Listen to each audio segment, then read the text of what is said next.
What's up guys, Jimmy Talks back. Welcome back. Today, we're diving into something that's been grinding my gears lately, and I know I'm not alone here because I see this in my YouTube feed sometimes, people talking about this. We talk about how everything is a subscription now. Like, seriously, what happened to just owning stuff? I'm not trying to sound like some boomer ranting about back in my day, but come on, TV, games, software, even your car, even your house. It's all a monthly bill now. And half the time, you don't even get to keep anything when the payment stops. Let's break this down because it's getting kind of ridiculous. First off, TV. Remember when you just buy a DVD box set of your favorite show, pop it in, and that was it? You owned it. Done. Now it's all Netflix, Hulu, Disney Plus, HBO Max. Don't even get me started on how every single company has their own streaming service now. Paramount Plus, Peacock. What's next? The Weather Channel app with exclusive cloud content for $9.99 a month? And the worst part, they jack up the prices every year. Netflix used to be what, $8? Now it's like $15.99 unless you want ads, which, by the way, is basically cable TV all over again. So you're paying to rent shows, and if your Wi-Fi craps out, which it always does at the worst time, you're screwed. No internet, no binge watching. What am I supposed to do? Talk to people? Touch grass? Pass. Then there's gaming. Oh man, gaming has taken this subscription thing and run it off a cliff. Back in the day, you'd buy a game, $60, maybe $50 if you caught it on sale. And that was it. You had the disc, you popped it into your Xbox or your PlayStation, and you were good. Now, Game Pass, PlayStation Plus, freemium models, season passes, it's a mess. I'm not saying Game Pass isn't cool for trying new stuff, but half the time the game I actually want to play rotates out of the catalog right when I'm in the middle of it. Oh, sorry, that's not on Game Pass anymore. Buy it full price now. And don't even get me started on online-only games. Destiny, Call of Duty, Fortnite. If your internet goes down, you're not playing. I live in an apartment where the Wi-Fi drops if someone microwaves popcorn too close to the router. How am I supposed to grind my battle pass with that? Oh, and speaking of Xbox, can we talk about how they kinda started this whole mess in gaming?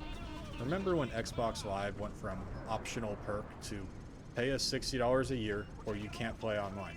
That was the domino that tipped everything over. Now every console's got a paid online service, and if you don't fork over the cash, half your games are unplayable. Imagine buying a car, but you have to pay extra just to use the gas pedal. That's what it feels like. And then there's pay-to-win games, microtransactions up to wazoo. You drop $70 on a title, and 2 hours in, you're getting smoked by some kid who spent $20 on a golden sniper rifle. Ownership? No, you're renting a disadvantage unless you keep swiping your card. But it's not just entertainment. Software is the same deal. Remember when you'd buy Microsoft Office on a disc, install it, and use it for like a decade? Now it's Microsoft 365, and it's $6.99 a month forever. Adobe? Same thing. Photoshop's a subscription now. Even my antivirus wants a monthly cut. I can't even protect my laptop from viruses without a recurring charge. And again, a lot of this stuff is Wi-Fi, online only. So no Wi-Fi, no access. I'm over here trying to edit a meme in Photoshop and my internet dips. Guess I'll just stare at a blank screen and rethink my life choices. This whole you don't own anything vibe, it's kind of everywhere nowadays. Take cars. How many people do you know who actually own their car outright? Not many. Most of us are financing, $400 a month for 5 years, or you're leasing, which is basically renting with extra steps. You're paying thousands of dollars, and at the end of it, you either still owe money or you hand the keys back and start over. It's like, congrats, you paid $15,000 to borrow my sedan. Want to do it again? And even if you do pay it off, good luck feeling like you truly own it. Insurance, registration, maintenance, it's a subscription with more paperwork. And don't get me started on houses. You'd think buying a house means you own it, right? Nope. Property taxes say otherwise. Miss a payment and the government's like, yeah, this isn't yours anymore. It's a subscription to live on your own land.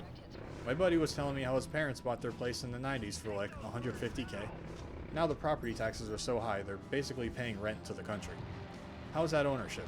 You're one missed bill away from losing it all. It's this weird shift, right? Companies figured out they can make more money if they never let you own anything, if they just keep you on the hook forever. Subscription fatigue is real. I checked my bank account the other day, and No, not the other day, probably a couple months ago. And I had like 12 different charges. Spotify, Netflix, Game Pass, some cloud storage thing I forgot I signed up for. I'm basically funding a CEO's private jet at this point. And the worst part, you can't escape it. Even if you say, screw this, I'm going off grid, well, good luck, because half the stuff we use doesn't even work without an internet connection anyways. So, where does this leave us? Renting our whole lives, basically. Renting games, renting shows, renting software, renting cars, renting the right to live in a house. And if your Wi-Fi blinks out, or God forbid you miss a payment, it's game over. I miss the days when you could just buy something, hold it in your hands, and say, this is mine. Now it's all terms of service may change at any time, enjoy your temporary access. But hold up. Before I leave you all depressed, let's talk about how to dodge some of this nonsense, because, yeah, it's a mess, but there are ways to fight back and reclaim a little ownership. First, with games, hunt down physical copies. Hit up eBay, thrift stores, or even GameStop if you're desperate. A used Xbox One disc for $20 beats a subscription any day, and most older games don't need an internet connection to work. For TV, same deal. Grab DVDs or Blu-rays of stuff you love. I snagged the entire Breaking Bad series for $30 last month. No Wi-Fi needed, no monthly fee. Software? Ditch a subscription where you can. That's free stuff like LibreOffice instead of Microsoft 365, or GIMP instead of Photoshop. It's not perfect, but it works and it's yours.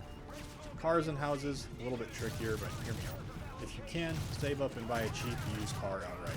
Something reliable like a $5,000 Honda Civic. No payments, no lease, just yours. Yeah, it's not flashy, but it beats 5 years of debt. All day, every day. And property taxes, look into areas with lower rates. Some states or county aren't as brutal. It's not a full escape, but it is a start. The big move though, be picky. Cancel the subscriptions you don't actually need, and I guarantee you it is 99% of them. I dropped half my streaming apps last year and didn't even miss them. Share accounts with friends if you can. Split that Netflix bill. Every little bit helps. It's not a perfect fix. Companies have us by the throat, but it's something. Start small, own what you can, and stick to the subscription overlords one canceled auto renewal at a time. What do you guys think? Are you as fed up with this as I am? Drop a comment, let me know what subscription you hate the most, or if you got any tricks to avoid this trap, I need some here. Anyways, that's my rant for today. If you like this, smash that like button, subscribe. Ironic, I know. And I'll catch you in the next one. Peace out.